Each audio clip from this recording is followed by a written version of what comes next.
गीता अपने पति रमेश और 2 छोटे छोटे बच्चों के साथ एक गांव में रहती थी। गीता का पति मजदूरी का काम किया करता था। वो लोग बहुत ही गरीबी की हालत में रहते थे। बहुत मुश्किल से 2 वक्त का खाना मिल पाता था। उसके अलावा किसी चीज पर खर्च करने के लिए उनके पास पैसे नहीं थे। रमेश की माँ भी काफी बूढ़ी और बीमार थी। उनकी जिंदगी इसी तरह चल रही थी कि अचानक एक दिन रमेश को काफी तेज बुखार आता है और सही इलाज न मिल पाने के कारण उसकी मृत्यु हो जाती है। गीता के पति का एक छोटा भाई राजू भी था, जो बहुत चालाक किस्म का आदमी था। भाई की मृत्यु के बाद वो थोड़े दिन उसके परिवार और माँ की सेवा का नाटक करता है। कुछ दिनों में अपनी माँ को उल्लू बनाकर खेती बाड़ी की सारी जमीन अपने नाम लिखवा लेता है। राजू अपनी माँ से कहता है, देखो माँ, भाई की तो अब मृत्यु हो चुकी है। भाभी तो जाकर खेतों में काम करेंगी नहीं, सो मुझे ही सब देखना पड़ेगा। इन कागजों पर अंगूठा लगा दो। बाकी भाभी और बच्चों की चिंता मत करो, उनका सारा खर्च मैं उठा लूंगा। तुम लोगों को चिंता करने की जरूरत नहीं है। बूढ़ी माँ राजू की बातों में आकर अंगूठा लगा देती है, पर राजू बहुत मक्कार निकलता है। 2-4 दिनों में वो जमीन को औने पौने दाम में बेचकर गांव से फरार हो जाता है। कैसा कपूत पैदा किया मैंने, जो अपने ही घर को बर्बाद करके भाग गया। अब हम लोग क्या करेंगे? गीता पर तो दुखों का पहाड़ टूट पड़ा। वो सोचने लगती है, मैंने तो आज तक कोई काम नहीं किया, कभी घर से बाहर नहीं निकली। मैं इन 2 छोटे बच्चों को और अपनी बूढ़ी सास का कैसे ख्याल रखूंगी? भगवान ने हमारे साथ बहुत अन्याय किया। घर का एकमात्र सहारा हमसे छीन लिया। कुछ दिन बीतने के बाद खाने पीने का जो थोड़ा बहुत सामान था वो सब खत्म हो गया। अब तो ना घर में राशन था और ना ही पैसे बचे थे। गीता अपनी सास से कहती है, माँ जी, जो भी पैसे जुड़े हुए थे वो सब खत्म हो गए हैं।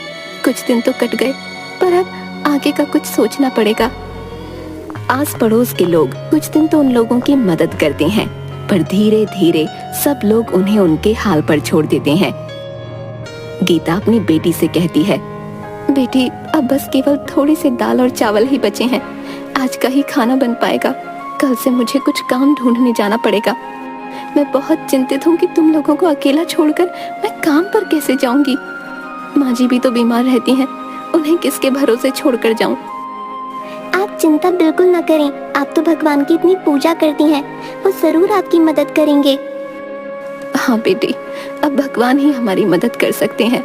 तुम भी उनसे प्रार्थना करना। चलो अब खाना खा लो। बच्चों और सास को खाना खिला लेने के बाद केवल थोड़ा सा ही खाना उसके लिए बचा। गीता जैसे ही खाना खाने के लिए बैठी, तभी बाहर से आवाज आती है, क्या कोई घर पर है? इस भूखी बुढ़िया को भी खाना खिला दो। बूढ़ी अम्मा की आवाज सुनकर गीता तुरंत बाहर आती है और उन्हें बैठने के लिए कहती है। गीता ने अपने लिए जो थोड़े से दाल चावल रखे थे वो उस बुढ़िया को देने के लिए प्लेट में डालकर ले आती है। ये जो थोड़ा बहुत खाना है खा लो, मेरे पास आज केवल इतना ही भोजन है, आप इसे ग्रहण कर लें। बूढ़ी अम्मा खाना खाते खाते गीता से पूछने लगती हैं, क्या हुआ बेटी, उदास क्यों है? गीता उस बूढ़ी अम्मा को सारी कहानी बताते हुए कहती है कि किस तरह अचानक उसके पति की मृत्यु के बाद घर का सारा भार उसके ऊपर आ गया और कमाई का कोई जरिया नहीं है। आज तो राशन भी खत्म हो गया है। मुझे समझ नहीं आ रहा कि अपने छोटे छोटे बच्चों और बूढ़ी सास को छोड़कर कैसे बाहर काम पर जाऊं, और यदि काम नहीं किया तो इनके लिए खाना कहां से लाऊंगी? बूढ़ी अम्मा गीता की सारी बातें सुनकर उससे कहती है, तुमने ये जो दाल चावल बनाए थे इनमें बहुत ही स्वाद था। तुम्हारे हाथ में स्वाद है। घर के बाहर ही तुम दाल चावल का ठेला क्यों नहीं लगा लेती, जिससे तुम्हें घर छोड़कर कहीं जाना भी नहीं पड़ेगा और तुम्हारी कमाई का जरिया भी बन जाएगा। मैं तुम्हें एक नमक का पैकेट देती हूँ। ये एक जादुई नमक है।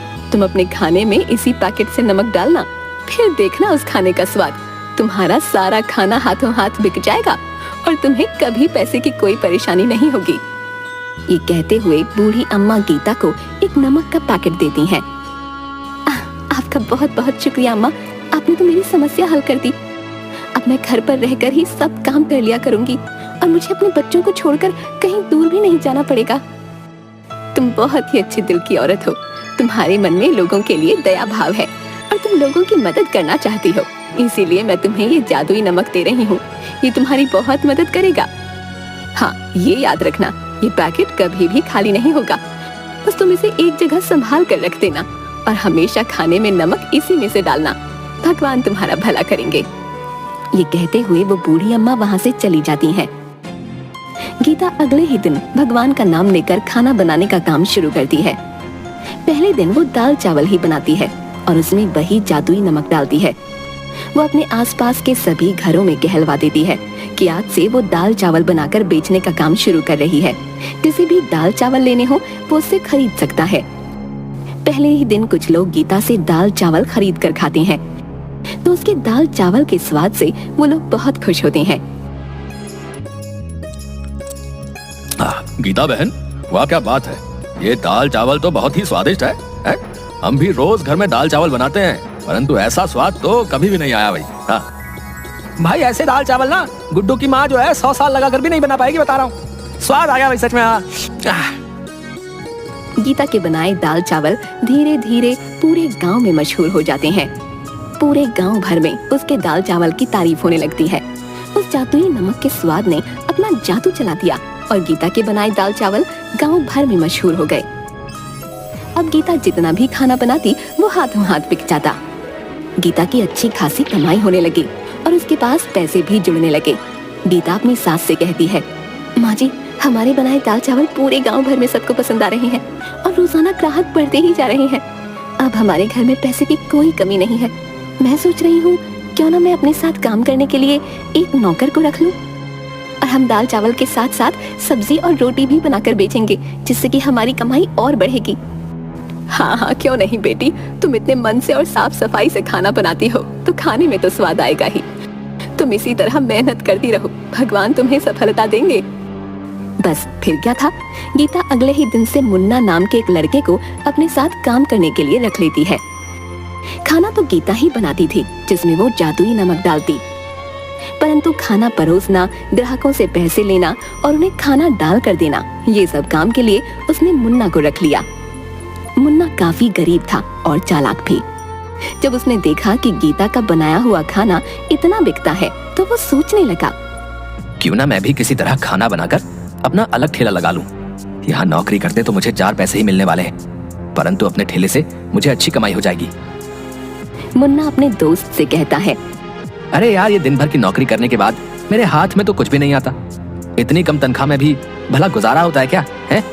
मैं सोच रहा हूँ जब गीता औरत होकर इतना कमा सकती है तो मैं क्यों नहीं, मैं भी अलग ठेला लगा लूंगा। जब इस काम में इतनी कमाई है तो मैं अलग से ठेला लगाकर ज्यादा मुनाफा क्यों ना कमाऊं भाई? है?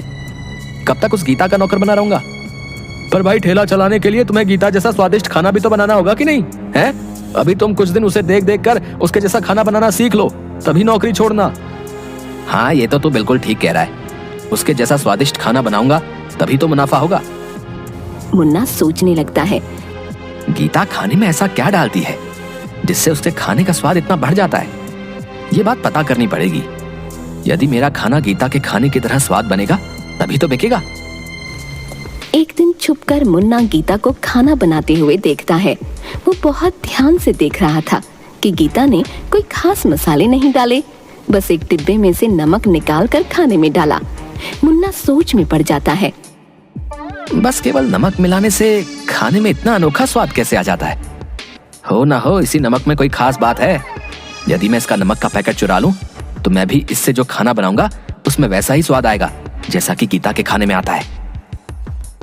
बस फिर क्या था, मुन्ना लालच में आकर गीता का नमक चुरा लेता है और चुपचाप उसे अपने घर ले जाता है। गीता की बेटी ने मुन्ना को नमक चुराते हुए देख लिया था। वो सारी बात अपनी माँ को बता देती है। गीता ये सुनकर बहुत परेशान हो जाती है कि उसका नमक चोरी हो गया। अब उस जादुई नमक के बिना वो खाना कैसे बनाएगी? वो रोते रोते भगवान के आगे प्रार्थना करने लगती है, हे भगवान, मेरी मदद करो। वो बूढ़ी माँ जी जो मुझे नमक देकर गई थी, वो दुष्ट मुन्ना ने चोरी कर लिया। अब मैं क्या करूंगी? मेरी मदद करो भगवान।